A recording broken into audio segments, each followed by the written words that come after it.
welcome to Buddy Book Club. I'm Dylan here with the number one guide want to press the flesh with during a thunderstorm. Keith, what's up, buddy? I know you're going to come off the top of that, but and I'm here with my buddy mate, D-Man. Did you ever see Voyage of the Mimi back in the day? We watched it in school. Okay. No. You watch it in school. It's kind of like it's like a science show, but it was Ben Affleck when he was 12. So it's a story about like these people on a boat traveling around, but they're going to like the Galapagos and stuff like that, and you learn about stuff. It's kind of like Wishbone, but I don't know what that not is. A dog. A dog that would go into history events. Oh, okay, sure. Yeah, it's like that. It wasn't like history. It was more science-like. But either way, at one point, Ben Affleck got hypothermia. And he's a boy. So it's like there's all these grown men on this ship, and he's a boy. And he's like getting hypothermia because he's so wet, and they don't know what to do. Or no, they know what to do. He doesn't know what to do. So the rest of the people are like, we have to all get naked, get in his sleeping bag, and warm him up, which is what you're supposed to do. It just played a little odd, him being a 12-year-old boy and them being grown adults. So I did wonder at the time in middle school when they were showing this, like why they were showing this to us, and also how Ben Affleck feels. If I ever was to interview Ben Affleck, that would be my first question. And I think he would enjoy the fact that I watched Voyage of the Mimi. But we are not here to talk about Voyage of the Mimi.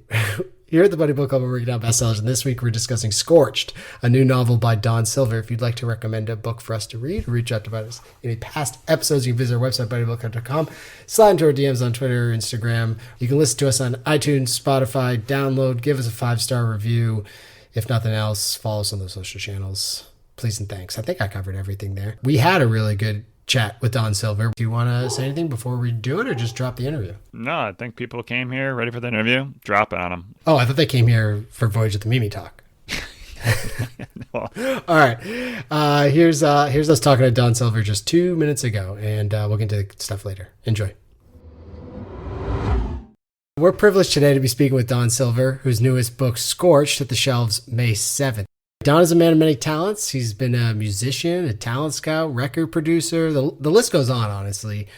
Don, thanks for sitting down for us today. You bet. Thanks for having me. Absolutely. It's our pleasure. We had a blast reading your book. I mean, sometimes we get some books in and, they don't necessarily hit us in the feels, but I feel like this one did, at least for me. It took me back to granted I wasn't a high schooler in the 70s, but it did take me back to my high school days and the times you had with those friends then, and then sometimes them trickling into your future, although it didn't play out for me as it played out for Jonas in neither the business acumen or the murderness. So probably good on both counts. Yeah.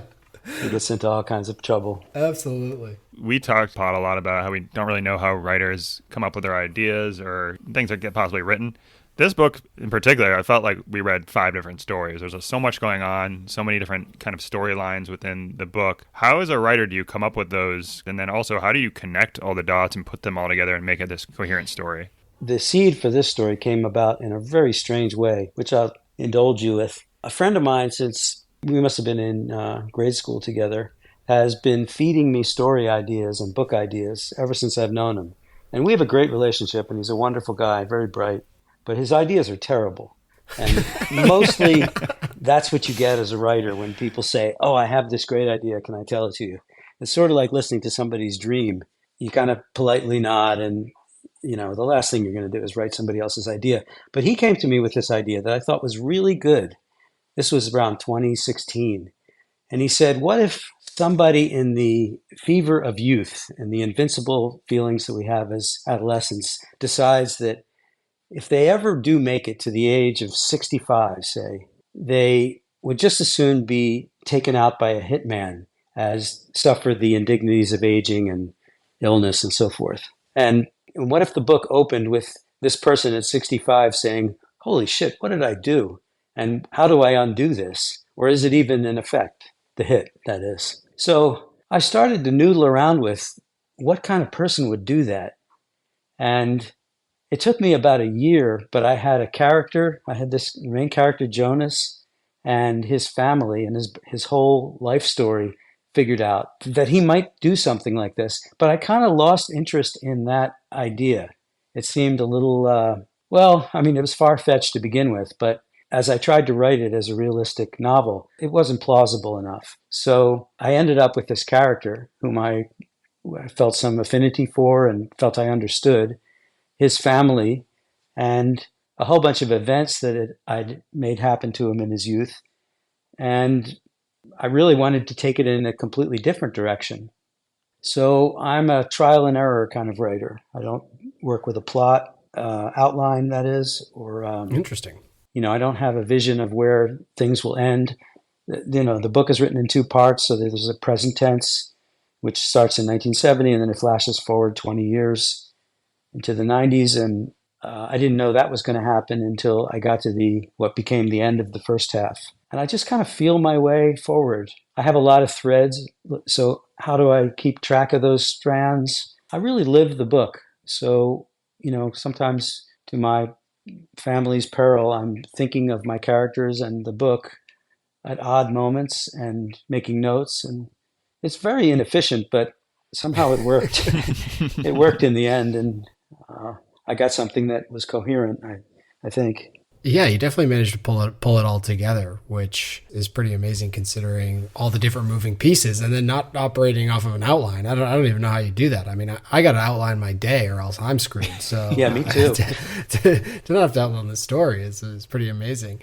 I do things like timelines, so I had to have the years that characters were born and where, and I would outline retroactively, I guess, because otherwise I couldn't keep it straight. Jonas had a little bit, at least to me, and I don't know if this is where you're going with it, because I doubt it, because this is just my own personal take, but he had a little bit of Holden Caulfield in him, some Catcher in the Rye vibes, and the Quint crew felt like a relationship out of Stephen King's The Body, just all these different kinds of kids coming together for a common cause, whether that be surviving high school or getting beat up out of the woods of Maine, like in The Body. Yeah. Did you have literary influences for this book? Like, how did you draw on that? Yeah, sure. I'm a big fan of those two works. Catcher in the Rye was really important to me when I was coming of age, as it was to many people. And The Body, or Stand By Me, I guess is the movie it became. Mm-hmm. I thought was sensational when I read the story, and that kind of experience of adolescence is one that I alternately had and longed for and didn't have at times. We were in a very tight little neighborhood when I was a little kid, and then we moved to a neighborhood where the houses were spread farther apart, and I didn't know people. So I kind of wished I had that a little bit more in high school. But as far as literary influences, I read widely and deeply. So the two books we're talking about, and many, many other literary works, I would immerse myself in. And I think that's where most books or most things that I've written have come from, rather than out of my life experience. Yeah, sure. That makes a lot of sense. I mean, I know because I moved when I was in like sixth grade, so kind of like your formative years when you've got your group of friends and you're ready to go to middle school. And then my mom up and took us and we switched towns. And it was interesting because I had that same vibe as Jonas at the beginning, where I felt like a total fish out of water. And it did take someone to come in and just kind of put me under their wing and introduce me to who my future friends would be and kind of show me the ropes for that new school. Luckily, they didn't try to sabotage my life afterwards. So right. But you could see how that would happen. 100%. Yeah, if things went differently, I mean, there is a parallel universe where that did happen. Yeah, so. Right. Do you feel it makes us more an observer to be plucked out of our comfort zones at that tender age and be put into an environment where you don't know anything? Yeah, I think it does, because especially for me, at that age, I was kind of like class clown, gregarious individual, and knew everyone and kind of liked to be the life of the fifth grade party, as it was. And then having to kind of come in and feel everyone out and instead be more observant, like you're saying, and really kind of try to not do anything wrong, as opposed to kind of living my own way. So now I'm trying just to not make any enemies, as opposed to just being friends. And I think that carries through life. Yeah, I also moved in fifth grade. That was the mark, and it was very much as you described. I think I did end up being much more observant than I would have been if I'd stayed in the little school in town that I was in. Unfortunately, I didn't have any Quaaludes to sell anyone, so I had to make friends the old-fashioned way. Yeah, yeah, that was all the rage in the '70s, and very very odd times. My dad was a late teen in the 70s and in the early 70s, and he would tell me about Quaaludes when I was like a teenager. He's like, people doing Quaaludes? I was like, what are you talking? What the hell is a Quaalude? Right. I had no idea. I feel like it only really hit pop culture in Wolf of Wall Street. I was just going to say, this and Wolf of Wall Street are probably the only two times I've ever even heard what Quaaludes are or come from. We referred to them as stupid pills. And they lived up to their name. You would just be, I don't know, really dumb, do dumb things. Keith, I guess you weren't paying much attention to the Bill Cosby trial then, because definitely some No, I think Quaaludes the in it. date rape drug is different. I thought there was some Quaaludes involved as well, but I don't know. Maybe I didn't follow it that closely, so you may be right. But I feel like I've been taking some stupid pills these years, so I don't know if they're called anymore. But you already referenced it, but the book does advance and jump ahead in time. Is that something that, as a writer, makes things more difficult, or is that kind of a cheat code where you can kind of cut out some of the minutia and get to the core of what you wanted to get to, or what was the thought process behind that? yeah, it does a little bit of both. When you get into a storytelling mode, you have to be really careful not to tell too many details. Of course, boring a reader to tears. But it was also really exciting to, I'd set all these things in motion in adolescence and childhood for this character and several others. And it was really fascinating to me to try to spin them forward and figure out how would these events and temperaments look 20 years hence. What would get buried? What would be accentuated? Somehow we seldom get much, much better than we are in adolescence. But in the case of the main character, he got really good at one thing, business, and he buried a lot of other stuff and didn't get very good at, making connections socially. And yeah, so I think it was, to your point, it was both a little easier because I got to skip over some mundane things and not have to figure out how did he get from there to here. I could just put him here. And, I wanted to get it right. Like, what would a person with that background become eventually? I wanted to tell that in a convincing way, or try to. Yeah, and it's interesting with that time jump because then it's almost like seeing a friend for the first time after all these years, because the quint kind of splits up and they say they're not going to talk to each other. Granted, it's only Jonas who actually follows that. But you almost get that experience by having that time jump of we only knew them as teenagers, and then all of a sudden they come back into his life as an adult, and we still, like, our memories of them are really just their teenage years, like same as Jonas. So I think that was an interesting way of doing it as well, because then you're kind of in the mindset of Jonas where, like, your memories of that person, and it also plays well with the whole Dougie situation because you don't know all the things he's been up to in the meantime, which would obviously spoil the whole thing. Yeah. So reader, writer, and characters are all getting to see each other for the first time after 20 years. Yeah, exactly. I hadn't thought of it that way, but that's kind of a cool thing. So music plays a big part in this book. It seemed like a great escape for a lot of the characters. I also love the cassette selling business side hustle, because I did try that's something similar in middle school with burning CDs. So I appreciated that. But yeah, great. Keith, did you stomp them as well? That was when you put the label on the front of the CD. Did you have a stomper? Yeah, I had a printer that I print off like the list of what songs are on it and whatnot. It was pretty good business. Oh, fantastic. I did like album covers. Wow, you went all out. Oh, okay. I like that. How did you do that? How did you do album covers? Are you an artist? Well, you have to find. No, I didn't. I just stole everything. Are you kidding me? We're talking to a music exec here, so watch out. Unlike murder, I think the statute of limitations is probably up for it. But, but no, it was just like, the early days of LimeWire and Kazaa and whatever that was, and whatever bands I was into at the time, I wanted to get my friends into them. So you'd have to find some JPEG online of whatever the artist you were looking for was. And honestly, it was a lot of these same bands. I mean, like Steely Dan, Pink Floyd, the Allman Brothers. We were big Allman Brothers fans, and I tried to get my friends into them because they were listening to whatever kind of the current pop hits were. So I'd put the CD and then maybe leave it in their car when we were going to. Oh, yours was altruistic. You weren't selling them? You were actually just giving them away? Wow, that was really nice. I was just trying to get people to listen to the same stuff I wanted to. I didn't want to listen to Spice Girls anymore. All right, fair enough. Well, that leads right into my question, I guess. You do have, obviously, a lot of music industry background. I'm curious, is there a certain genre or band or artist you're jamming out to while you're writing this or editing? Or is that music going into this process? Because it did seem like it was a big part of the book. No, unfortunately, I can't write with music playing. There's too much competition between not to sound pretentious, but the music of language and the rhythms of the sentence and alliteration and all these other things. And I'm also way too serious a music listener, I guess. Also, not to sound pretentious, but I can't dance because I'm listening to bands so heavily. I can't really multitask. So it's pretty quiet when I'm writing. So most of the musical references would come from memory, and then I would take a pause and listen to the track and kind of vibe into it and decide if that was right for the moment in the book. The music in the book, it almost plays out like a soundtrack. As you're reading the book, either the songs are referenced or the artists are referenced.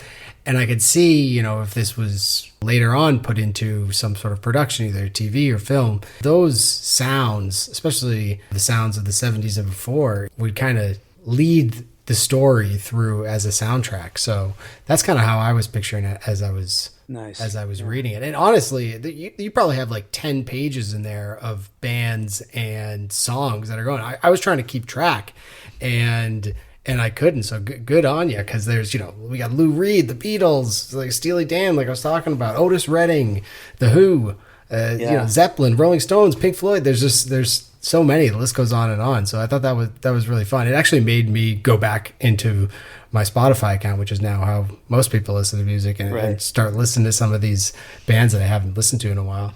Oh, that's great. So we're all trying to get everybody to listen to the music we like. That's cool. That's a cool thing. You got me like I got those guys in high school. Yeah, good. Brings me back. We used to do a Steely Dan brunch every Sunday at my friend's house. It was wonderful. Yeah. Wow. He had he had the old albums, put the albums on, and we'd have brunch and do Steely Dan brunch. It was great time. Yeah, the lyrics to Steely Dan is a party. You could just have a great time just listening to the lyrics of many of their tunes. Got a couple of Quaaludes, and then you're having a good time. I mean, what? No. We had one of my best friend's dad at the time. We were, this was, the brunches were later, but back to like middle school and whatnot, we were becoming friends.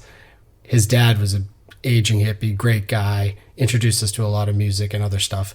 Not Quaaludes, unfortunately. But he would listen to Steely Dan. We'd be like, oh, this is great. What is this? He's like, Steely Dan. He's like, do you know what that is? It's like, no, what do you mean? It's a band. He goes, look it up. You can find out. And I encourage other people to just Google Steely Dan. What does that mean? And there are quite a few of their songs are just hilariously, terribly not PC today, but really funny and clever. Innuendoed. Yeah, full of that. For sure. Full of that. So when it comes to the book, was it your familiarity with, from what I understand, you grew up in the area, but was it your familiarity with the location and the culture of the time that made you want to set the story in 1970s Philly, or was it something else altogether? It came to be very handy, that's for sure. But initially it was that I needed a guy who had been adolescent in the 70s, who was then going to take a hit out on himself in the year 2020. That was my friend's idea. The book would have been called 2020. And I just counted back years so that that would work. But once I found myself in that setting, I think that's why I got so distracted and came to understand my character in a different way. When you get to be a certain age, when you write of your own past, you're writing historical fiction. It occurs to me while we're talking about some of these songs and everything, I didn't have to research it, obviously, because I'd lived it. And I think the observer part that we talked about a little earlier, of having moved and needing to keep an eye on things and not get myself in trouble, made these details pretty vivid. Yeah, absolutely. What was the beer they were drinking? Schmitz? Was that it in the book? Oh, yeah. Is that Schlitz, right? Or is that actually Schmitz? There is a Schmitz, yeah. And I think it's the oldest brewery in maybe the East Coast or maybe the country.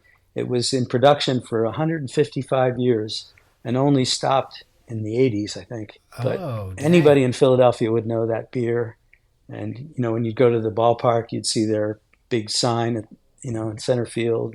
That's funny. Yeah, it's like old style in Chicago or something like that. Yeah, back when there were regional things. Yeah, that used to be nice. Yeah, beyond just regional accents. Yeah, it was nice. Regional music. Does tie into my next question a little bit, but for the weekend trip to Atlantic City, the boys live out of a Toyota Corolla, a car I had in high school. They live on warm Schmitz beer, diner food, coffee, hoagies, lemonade, chili dogs, fried clams, weed/angel dust.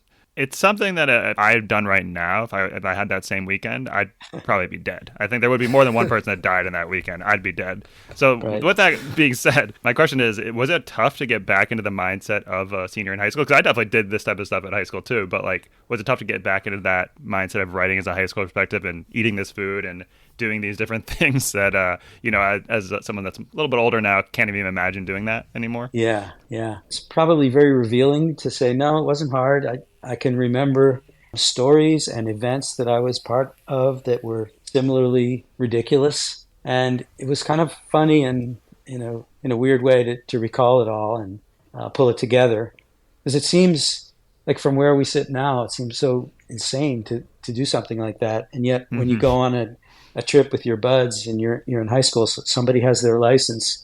Like in my case, I think a bunch of us drove down to Florida from Philadelphia. We drove down and back in 5 days, and we ate like that. And I think somebody had Black Beauties, kind of amphetamine that got us there. But once we were there, none of us could sleep, and it was I can remember. It's revealing, but I can remember all those incidents pretty clearly, even though I could never do any of that again. Yeah, we convinced our parents to let us go to Cancun when we were 18, and that was ridiculous. I can't Just believe they solo? allowed us. Yeah, just let us go. Like, hey, we're all going to go to Cancun. They're like, where are you going to stay? We're like, oh, we'll figure it out. Like, what the? You're just going to go to Cancun? I'm curious, how vivid are the events that transpired there for you? It's more of like situations that are extremely vivid. If you asked me, what happened the whole trip, I'd say I have no idea. But like, we all remember like very specific things that happened, and who knows, they could be like apocryphal by now. That just the retelling of them after 20 years might have changed the stories altogether. But we all remember the same thing. But granted, we've been talking about them for 20 years. So You want to come clean on that guy you killed, or what's the deal with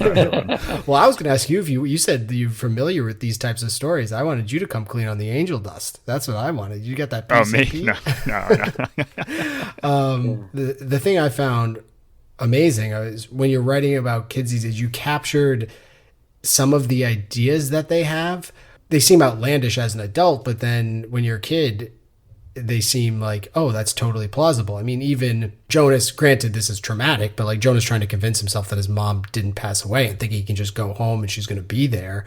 Right. Like, oh, maybe the school just made that up. It's like, no one would make up that your mom passed away. Like this, right. And he's reading the letter saying, it's not necessarily her handwriting. Granted, it's a traumatic situation and, you want to believe that she's still around. He wants to believe that, but at the same time, it's totally something that as a kid or a young adult, you'd be able to convince yourself of before your brain's still a little bit more plastic. Yeah. It reminds me that like adolescence is the cusp of magical thinking into adulthood. So things can happen in your head then that would never happen. It's sort of a blend between what you think as a little kid and what you should know as an adult. Mm-hmm. But it's a very soupy area. It occurs to me that like when you train your mind back on a situation, say your trip to Cancun, you can find details that wouldn't otherwise be available simply by lingering on that and visualizing, say, the plane ride and your buddies and taking out some photos and looking at what your buddies look like. You somehow can recover more from memory than one would expect by focusing. And as a writer, it's much easier because I'm just making this up.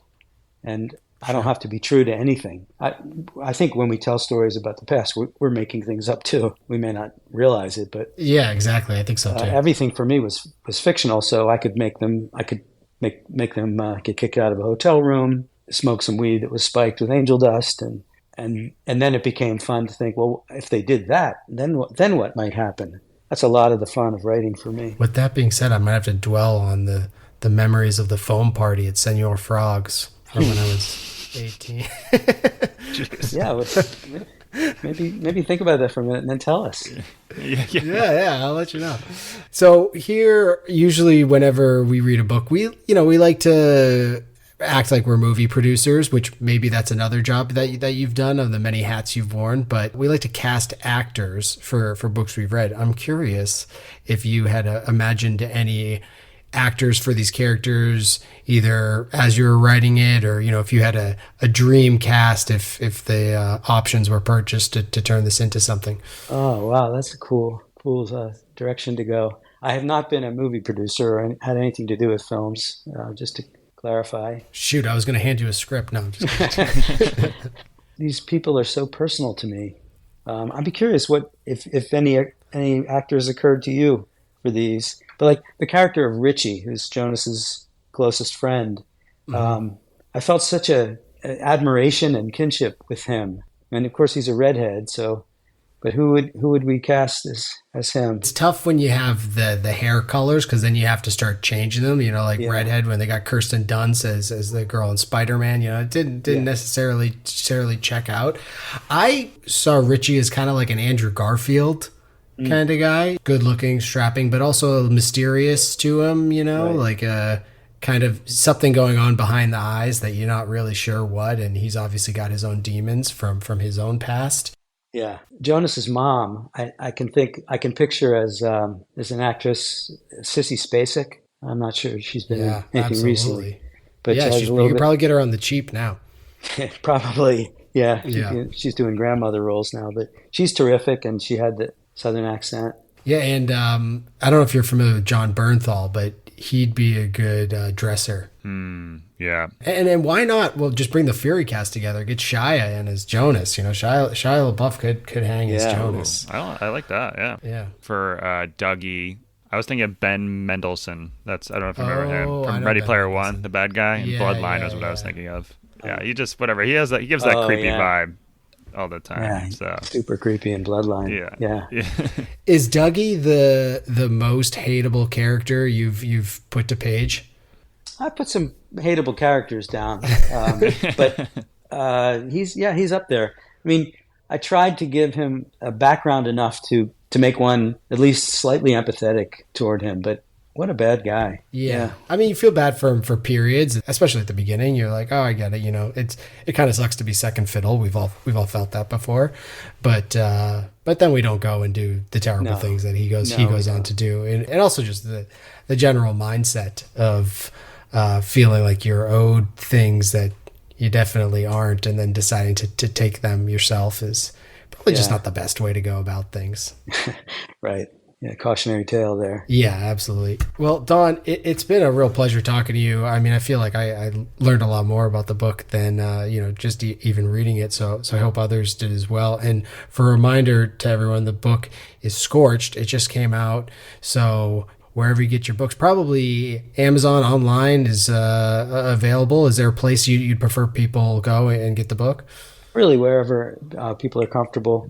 Where I am, there's a couple local bookstores. Malaprops is one that's a favorite of mine. Absolutely. Yeah, we always push people to the locals, but sometimes people are like, hey, sorry, they're not available in some places. So that's the best place for us and where we like to get our books. And Don, what do you have coming up? Do you have anything else you like to plug, or anything coming up on the horizon you want us to know about?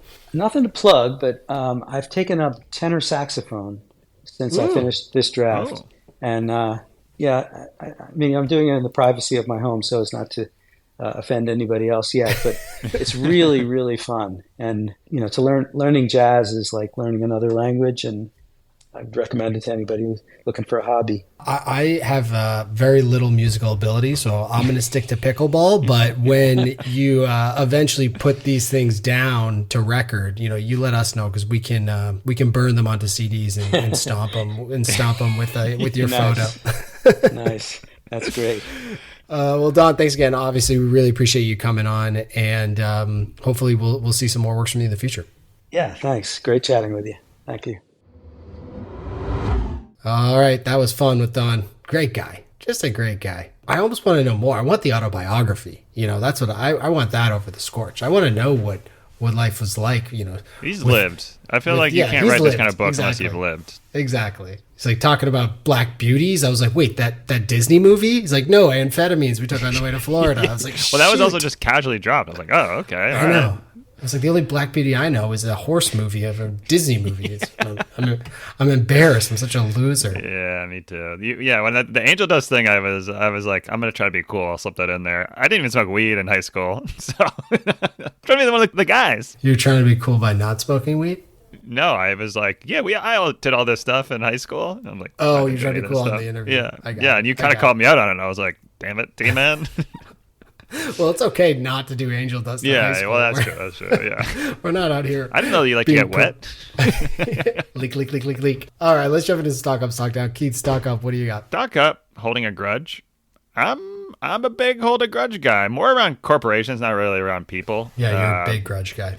I'm probably going to get some pushback on this because I know you did ask him. You're like, is Dougie the worst person you've ever written? But I'm going to go ahead and defend Dougie here. So bear with me. Holding a grudge on someone from like something that happened in high school, pretty lame. Like being like, you took my scholarship or all this stuff, like pretty lame, bro. Like just pick up your pieces of your life and move on. 20 years later, like we're still holding grudges. Come on. I mean, there's a phrase. It's called close the yearbook. Literally, Dougie, close the yearbook. Yeah, that's a great point. Sorry, I should have led with that. However, I will completely agree with Dougie when it comes to one thing, and that is the first day he shows up, he divulges what I would say is basically maybe the biggest secrets, maybe the most important thing possible is when the best time to go to the bathroom and when the best shower times are. I mean, you've lived in a communal area, you've lived in dorms. This is gold mine. You don't tell anyone. You've worked in corporate offices. You find a secret bathroom, you don't tell anyone. That stuff you keep close to the best. That's like that, and like my passwords to my bank accounts are the same level. So the fact that he did tell him that is like currency to me. So when he was like, "I'm stealing money to get back," it's like, I understood that. I understood the mindset for the bathroom. Because D-Man, let me tell you what. When we worked together, and I told you about the secret bathroom I go to on 12. And you are just like, great, and just like turned your back on me and just started using it and telling other people, I might have murdered you. We would not be friends right now if that happened. Trust me. Like that is, I never told you, obviously, because even though we're close friends, we're not that close. All right. That is, I'm not telling anyone that. I killed before. You never told me that. No. I had my own secret bathroom. It was on floor 20. You didn't tell me either. Exactly. So the fact that he divulged that first day, I think we breezed over that a little bit too much. I do understand Dougie's hatred and grudge because he did kind of do that. Stealing money's okay. Holding grudge is okay. Suck up. Yeah, I mean, I agree with you on the bathroom aspect because especially like you said in a dorm type situation, especially when it's all guys, that stuff, the stains and piddle all over the seats. You don't want any of that. So my issue is the crybaby stuff about, oh, you stuck me with the mixtape thing in high school when he says that like 40 years later. One, it was Jonas's idea to begin with selling mixtapes. He added you into this business idea and you guys all profited. And then you decided that you wanted to take it on yourself, Dougie. So you know the risks, like that at any time the school can come down on you. So blaming him, Jonas, for that, and also Dougie laid out the deal. He was like, I'll give you 50 up front and then royalties. That's just a bad deal. Like, you're just making a bad deal. Give him up front. Don't give him any royalties, or vice versa. Give him the royalties. Don't give him anything up front. Like, doesn't he watch Shark Tank? What the heck's going on here? One of the things I really hate about Dougie is his Jonas, quote unquote, got lucky mindset, and that now he owes Dougie for that. It irks me because it's so annoying. The idea that, oh, you got lucky with this car dealership and like I could have got that, so you owe me because we both went to Lafayette. One is bullshit because everything takes a little luck in life. We all need a little bit of luck, but it's what you do with that luck. And Jonas, he got his internship. He could have done with his internship what I did with mine, which was read ESPN page 2 the whole time, cash a check and get out of there. But no, he's looking for efficiencies. He's looking for the way for the company to make more money. He creates a whole business idea that he then is like pretty much gifted to him because he creates a mentor out of the person that hired him. Where was Dougie this whole time? Not doing that and saying, oh, you got my scholarship. it's all a bunch of bullshit. I mean, even later on in life, when he's like, you should make me CFO. And he's like, what? Why am I going to make you CFO? You told me to buy this company, and I am, and now we're underwater. And he's like, I didn't tell you, I recommended.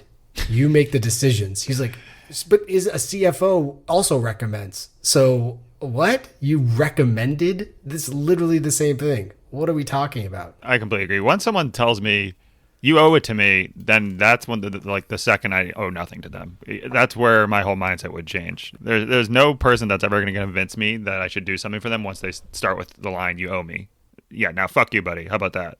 Mm-hmm. So my stock up, it's going to be a quick one because we kind of talked on it when we were talking to Don.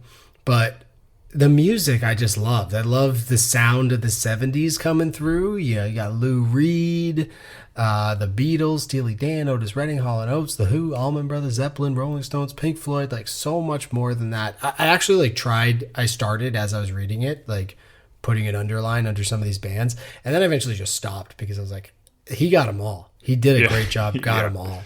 And I heard it as a soundtrack. It made me go back and listen to some of these bands.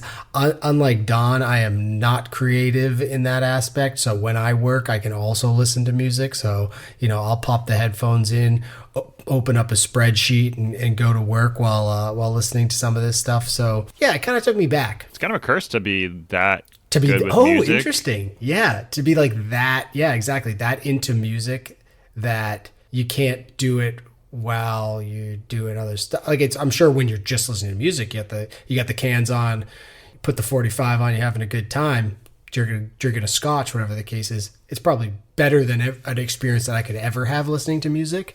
But at the same time, the way I listen to music, I could listen to music and also, I don't know, play trivia or something. I could focus on 20 things. But that's just because I'm an idiot. Yeah. Oh, I remember, in high school, the best part of writing a paper was finally getting done and then reading through it and blasting tunes. For me, that was like the only thing I liked.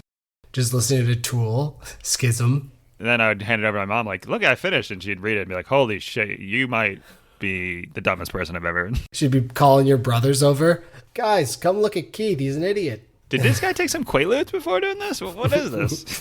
What else do you ever stock up? Sudden Death, stock up. No, I'm not talking about... The Jean-Claude Van Damme movie? No, or Overtime. I'm not in hockey. I'm not talking about either of those. Damn it. This book had a lot of deaths that just like came out of nowhere. Like his dad dying, I was like, oh, I can't wait till he gets home to find out what happens with his dad. And then he's dead. And then his mom just writes a note and like, I'm dead. I was like, holy shit. And then Atlantic City, dude just shows up. He's dead. His quint mates just randomly just die, which I think created that roller coaster feeling where you never could be like, all right, things are going to work out. Or, you kind of just didn't know who's next on the death list after a while. I really appreciate it. I've said it before, like some of my favorite material have had that same feeling. The Departed, Game of Thrones, Goodfellas, where it's not this big lead up of like his mom's sick and all this big lead up, or his dad is showing signs where he's just like, in movies where they'll cough and you're like, the only reason they put that in there is that he's sick and that that he's eventually going to die. Hate that. Well, granted, his mom was like dying the whole first act. Well, you didn't know if she was what that was, though. That wasn't obvious. That was cancer. I almost feel like she had, I thought at one point that she had like the Grandpa Joe from Charlie the Chocolate Factory syndrome. Yeah. Where the second her husband died, it's like, oh, she came downstairs for the first time in years. So I thought it was like all of a sudden she was going to like put some lipstick on and be going out to jazz clubs and hanging out and having a good time. Unfortunately, it didn't turn that way for her. You said The Departed, and I recently watched Internal Affairs, which is the Chinese movie that The Departed is based on. Mm-hmm. Have you seen it? No, I haven't. Yeah, it's almost the exact same movie. Totally different message, though, which is interesting. Like the whole point of the movie and like the ending is different. But all the rest of the stuff, like, his boss like falling off that building or jumping or getting thrown off, whatever the case is, getting thrown off that building, all that happens. It's all very much the same. It's like same, but different. But if you're a big Departed fan, it's almost worth watching just for that, although the tone and everything, you really realize. So if someone says Martin Scorsese is a great director, I'm like, yeah, he is. And if someone said, oh, why? I'd be like, I have no idea. But if someone said, hey, here's this movie Internal Affairs, here's this movie The Departed, you could be like, oh, now I see why, because it's just so much better. They're only 4 years apart. I feel like that's kind of I don't know if that's a move, right? Yeah, it's definitely a move, like just stealing from China. I thought it was gonna be like a 1960s movie. No, but speaking about like 1960, they should remake The French Connection. That'd be great. Gene Hackman, so good. My next stock up is manic depression. So, I just have to say, it's kind of Jonas's superpower. He says it is, and everyone's like, no, it's not. And you're sick. And I agree. Like the downtimes are probably not that great for those around him and himself. And the uptimes can be a bit frenetic, but he creates all of his businesses because he has this brain that's just like constantly moving and seeing situations out of nothing and able to create stuff. So I kind of wish we talked about Don a little bit of that. I didn't want to talk too much about the mental illness aspect because it's not necessarily above our pay grade.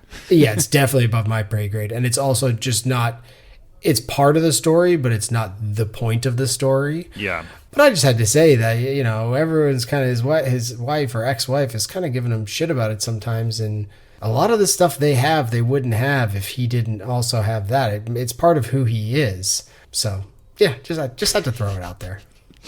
Well, that was kind of one of my hates was the sound. That just went over my head. Is there like medical backing around that people have that? Is that a sign of schizophrenia or bipolarism or mania? Or I just didn't know, and I'm not smart enough to understand that. So did you understand that? No, at first I thought he just had tinnitus. I was like, they grew up by something really loud, like a factory or something like that. Or he went to a concert when he was younger and got some tinnitus.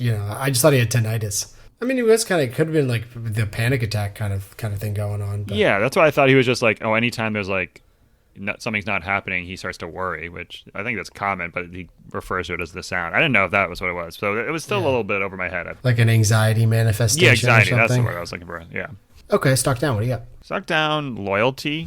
Whoa. I also kind of stocked up Dougie earlier, but this is gonna be a big stock down for Dougie. You stock up Dougie and stock down loyalty. Yeah, well, that's right. I only took one part of Dougie that I agreed with. Everything else, if he was like, I told you about the bathroom, you asshole, I'd be like, that's fair. That's a good point. Yeah.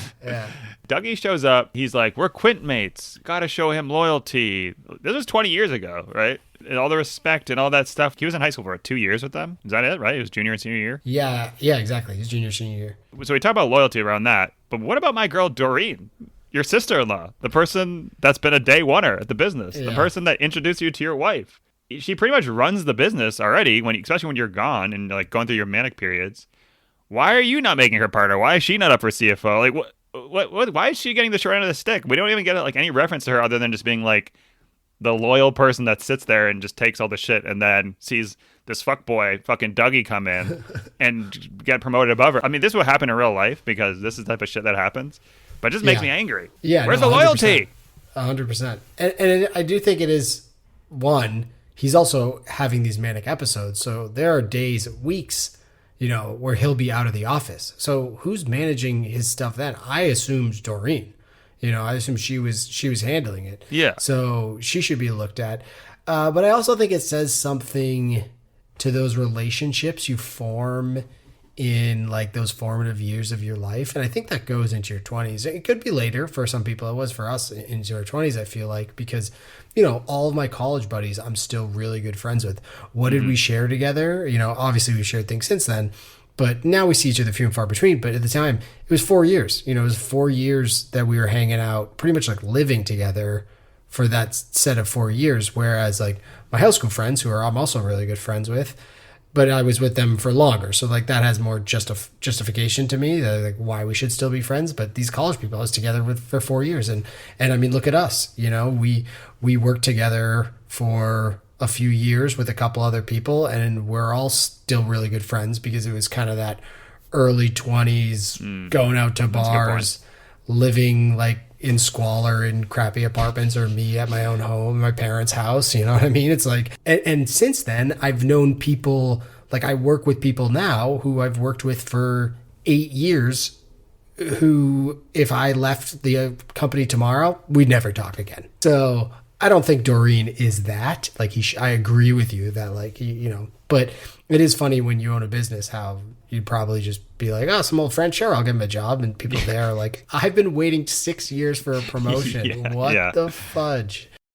My first talk down is kind words for the dead. When people die, you're supposed to offer kind words. They say don't speak ill of the dead. So even after people die, I think besides like Hitler, you're supposed to just kind of say like, yeah, all the good things about them.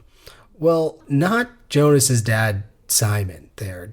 Jonas tells his mom like immediately after his dad dies, he's like, oh, I'll take care of you better than dad did. And her response is, that won't be difficult. That's the first thing she says. And also immediately after Jonas finds out his dad's dead, he's like, whoa, I got like freedom now. I can, you know, it's almost like Kevin McAllister in Home Alone coming downstairs when he realizes he can eat ice cream in bed and all that stuff, or Tom Cruise in Risky Business. It's just like, oh, I got freedom now. There's legitimately not one nice thing said about his father. Zero redeeming qualities. Even at the eulogy, it's like, nah, no one really cares. He was a good salesman. And they all move on. He was kind of death of a salesman type, almost, right?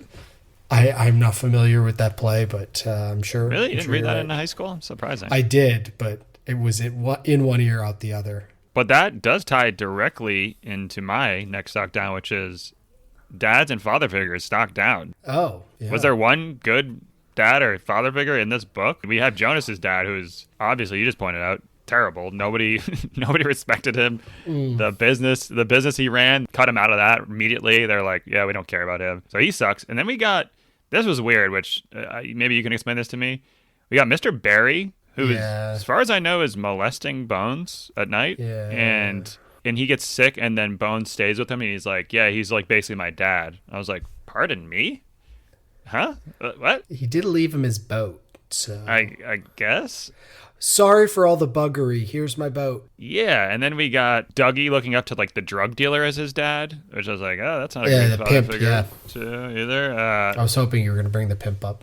I thought I was wondering if the pimp at the end was the Reverend, but I was like, I'm probably too old. I thought they said that was Big Jim, right? Isn't that the same person, the Reverend and Big Jim? I don't know. Isn't Big Jim a Ween song? I think it's by Ween. Big Jim. I know there's definitely other father references, but the worst probably was Jonas himself. Terrible dad. Like, doesn't really care about his kids. Horrible father. And then he thinks he's finally figured out, and he's like, bring Joey back and whatever his daughter's name is, and get them close. And he like sits them down on the couch and then just trauma dumps all of his shit on them.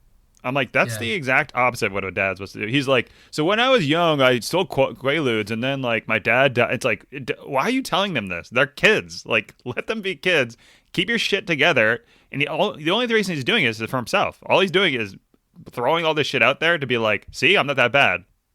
Who's this for? I think he was more of like him coming clean and like trying to. Yeah, but it's all for him. What does that do for the kids? It's definitely a cathartic experience for him for sure. Granted, the kids are now like graduated college, so they're adults. Keep that but shit inside and just drink it and leave it deep down. Yeah, you got the Irish guilt. Yeah, exactly. What are we doing here? I do agree that, like with Joey, he's like, oh, I haven't seen Joey in 2 years. Now I'm gonna drop my trauma on him because your mom won't listen to me anymore. It's like, I don't know.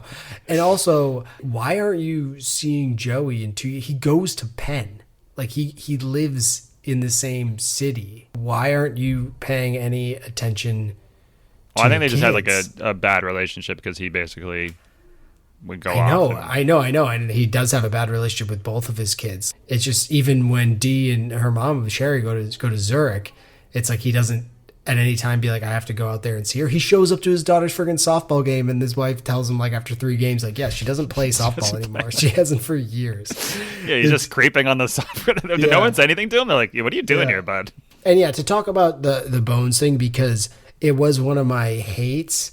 At the end, they almost made it seem like Bones was in a consensual relationship with Mr. Barry. But for me, reading it, at no point at the beginning did I feel like there was any sort of consent to that. It was like, oh, some kids do things and get special privileges, and it shows Bones like limping to Mr. Barry's house. He's also a child, and this is a grown man, so even if he does consent to it, he made a move on Jonas too, right? Which I had to reread because I was like, wait, he tried to, yeah. Yeah, I was like, he was like, oh, your dad or your mom died. Why don't we go on a walk? Yeah, I'm gonna try to like make a move on you. It was like the guy sucks, obviously.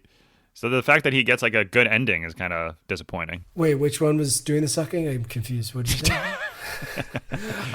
Nothing counts if there's water involved. As long as there's water in between things, it's not gay. It's consensual. Everything's fine. It's fine. Don't worry about it. Yeah. So with the boat thing, I just didn't feel like it was consensual, and it honestly, I don't think it can be when there's a child and a person of authority involved.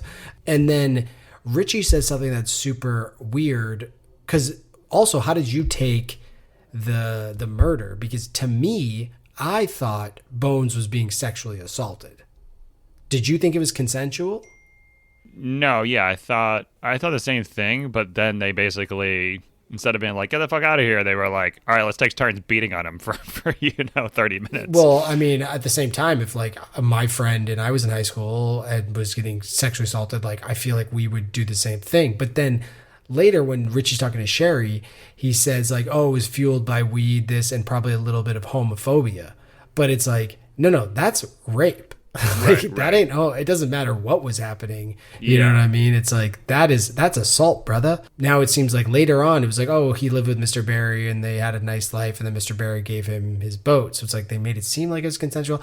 I was just a little confused. The thing where you Stockholm start to, yeah, there we go. Like it's a city somewhere. Where is it? So I didn't necessarily hate it. I was just confused at the idea of it. So, but let's get back to my stock down, which is the Geneva Convention. Because I don't think it covers enough. The Geneva Convention is like what you're supposed to do against other humans and just in general war zones. But they don't talk about poison ivy. There has got to be a clause in there for poison ivy. They have mustard gas on there, but no poison ivy. There's chemical warfare. What do you think's in poison ivy? Chemicals.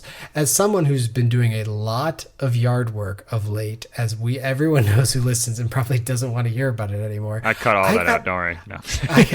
You probably do. I got poison ivy. Every year I get poison ivy. It just happens around here. It's Cape Cod. There's tons of poison ivy. And now this year I'm getting it in like little patches, but like all over, like on my wrists, on my stomach, on my face. But the idea of having like rubbing someone's pillow, blankets, and underoos with poison ivy. Yeah, that was a step too is far. The most diabolical shit I've ever heard of in my life. Like I had it bad last year, like on my arm, and I was like, I couldn't sleep. I couldn't sleep at all for a week. I couldn't imagine if you had it on your genitalia, your twig and berries, your wedding tackle. I couldn't imagine.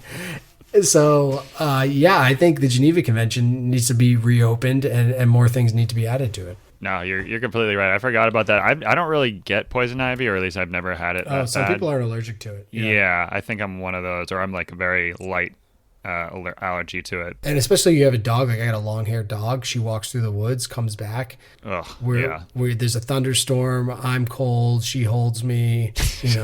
Next thing I know, I'm covered in poison ivy. That's how it goes sometimes. It's just friction, kid. That doesn't count. It is friction. And then the best part is we just don't talk about it ever again. Right, we never address it. Listen, that's how you're supposed to do. That's what they should have done with the murder. You just bury it deep down. It's fine. It's like somehow I'm wetter than when I came in here, but whatever. Did someone say came? Christ. I don't know. What'd you love? Love, for me, the book really did fly by. But this one I just sat in my bed and I'd look at the clock and then, next thing I know, it's an hour or two by. And I was like, oh.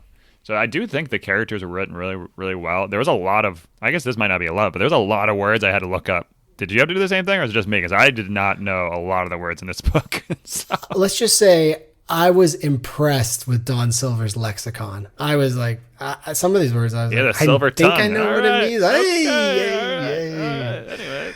I don't know. Richie said Jonas did too. But yeah, no, I was. There's some good words in there. I liked them. I also thought the high school. I almost wish we stayed more in the high school stuff, because I really thought that was the best aspects. Obviously, later in life, the business and stuff, but like the high school business was amazing. I was like, oh, this is sick. Like the entrepreneurial spirit stuff was really cool to me too. I really did like that part, and I did like how like the 5 stories did kind of combine at the end. Yeah, I feel like if this was a mini series, and this is my first love, who doesn't love a coming of age story? I think if this was like a TV series, or the first season would be them at school, because additionally, not only a coming of age story, but who doesn't love a like boarding school type story? I mean, there's so many good ones out there. You got Toy Soldiers, School Ties, Dead Poets. Well, I will push back on every book we read that was coming of age in high school. I didn't like. You referenced Catcher in the Rye. I didn't actually like Catcher in the Rye. No, it's terrible. I didn't like. There was like Chocolate Wars. I didn't like. There was like a bunch of them that we read. I think that's what Richie and Jonas were doing. God damn it. So I was saying, yeah, but did you like any of the ones we read in high school? No, the one I can think of is like Ragged Dick, which wasn't very I don't good. know. You keep on saying that. I don't think that's a book, kid. Yeah, it is. That's what Richie and Jonas were after. All right. Enough of it. Yeah, I didn't actually really like Catcher in the Rye, but I also think it was too smart for me. Like, I guess that's true. I just remember being like, everything's phony. Things are phony. I'm like, all right, bud, relax. But yeah, I didn't love the books, but in terms of media, like TV and stuff, I loved all of those things. Even like Sleepers, which is a total fucked up movie. Kevin Bacon's in it, and it's Robert De Niro. Is that where the worms are in the ground coming up and attacking them? No, that's Tremors, a different Kevin Bacon movie. But if we're playing 7 Ways to Kevin Bacon, Sleepers is a good one, but it's also, there's some buggery in that too. But yeah, it's a good one. So yeah, I didn't like the books necessarily, but the movies I liked a lot, and also boarding schools just in general. I feel I think that's cool. Are super interesting. I mean, even Scent of a Woman. Come on, even though it's not really doesn't really take place in a boarding school. I feel like with the coming of age stories though, it's always boys. I mean, the only thing I can think of really is like Now and Then, which is a movie that's like a coming of age story for women. That's a great flick. So yeah, it just feels like there's not a lot of maybe I'm just not the target. Yeah, maybe I'm just not the target market. I don't know. What else do you love? Well, you just said like the coming age stuff. I actually thought it was probably outside my comfort zone because I don't really like them, and I thought it was a good book overall, and definitely probably one I wouldn't seek out. But I'm glad I ended up reading it. Although it was depressing a little bit. Yeah, there's some parts that are depressing. Yeah. But it's funny because we listen to a lot of audiobooks, and I used to read a lot, like at night, especially when I was a kid. But now I kind of took that on at like 9:30 at night. It's like, all right, we watch an episode of The Wire, and then I come up and read. And I plan on like reading for a half hour, but I just like look at my clock and be like, holy shit, it's 10:45. Yeah, like, I just looked at it, and so yeah, it was definitely a page turner in that sense. What about hates? You kind of burned him, but. Yeah. Well, the only one I had was Jonas. He's a 40 under 40 guy, and he was like, I need to bring in this Dougie dude to install computers. And then he's like, oh my God, we're like not profitable in some of these businesses. I'm like, bro, you're like a CEO of a major corporation or entity that manages multiple things. You don't know which ones are profitable or not without a computer. I understand that his strengths lie more in like sales and things like that and being like kind of in the weeds. But at the same time, like, to be a good entrepreneur, I feel like that's the biggest thing is like understanding profit, right? I don't know. Yeah, I think the help with the computers is that you could see it like instantaneously, like at any point. Oh, okay. Oh, that makes sense. But at the same time, I do agree that like if you're this, wouldn't you also test the computers by like, okay, hey, people, keep taking manual track of things, and we'll also do the computers, and then we'll compare them to make sure that they match, and once they do, then we'll start going more to the computers. But it also then is like, don't put all the power into the hands of one guy who has access to the computers, could just like fudge numbers and stuff like that. Granted, I'm sure that happens all over the place in corporations. That's the thing. I don't know. I think I talked about my only real hate was that the Bones situation wasn't really clear to me. And also and I know we've been like joking around about the Jonas and Richie thing. And I have no problem with, obviously, some intimacy. Everyone should do whatever makes them happy. It just was something where I felt like they would have talked about that. And especially... Is it just being in the 70s that you like basically couldn't talk about it, you think? They're like best friends and they'd talk about anything. Like at some point you'd be like, hey... Remember when I had to squeegee my back last week? Like, what was that about? Do you want to talk about it? I think you would have talked about it, but at the same time, maybe it's like, hey, if we don't, I don't want to screw up this friendship or like this relationship, which is so important to me. And I feel like if we do talk about it, then it might screw it up. So let's just not talk about it. So I get that too. It wasn't necessarily like a hate. It was just You wanted more. You wanted more love story around them. I wanted them to address it. I wanted them at some point to come together and be like, well, they came together. Hey, that was wild.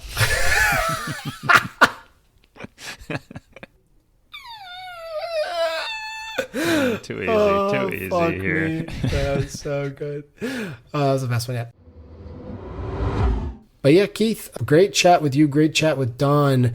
Would you recommend Scorched to our listeners out there? Yeah, I think this is coming from a person that doesn't really read a lot of coming of age stuff. I really thought it was an interesting book, a good book. It was a good way to go back to into high school. And I thought it flew by, like I mentioned. So I don't understand why a book like Catching the Rye is popular and this book wouldn't be. So take that with whatever you will. But like this book to me was way better than that. So yeah, I'm comparing it to the best coming of age story of all time. So and I think it's better. So there you go. Yeah, there you go. Yeah, then what else do you have to say? Yeah, it's getting slid in onto the bookshelf, and when people come by and they're looking at the bookshelf, I'll definitely be like, "Oh, hey, have you checked? Look at that one, Scorched. It's the one with the red cover. Check that one out." So yeah, if people out there are looking for something different, definitely different speed for us. So looking for a little bit of a different speed, then definitely check this out. It's a nice kind of peek into time and also interesting characters and an interesting story. So thanks to Don again. Keith, what do we got coming up next?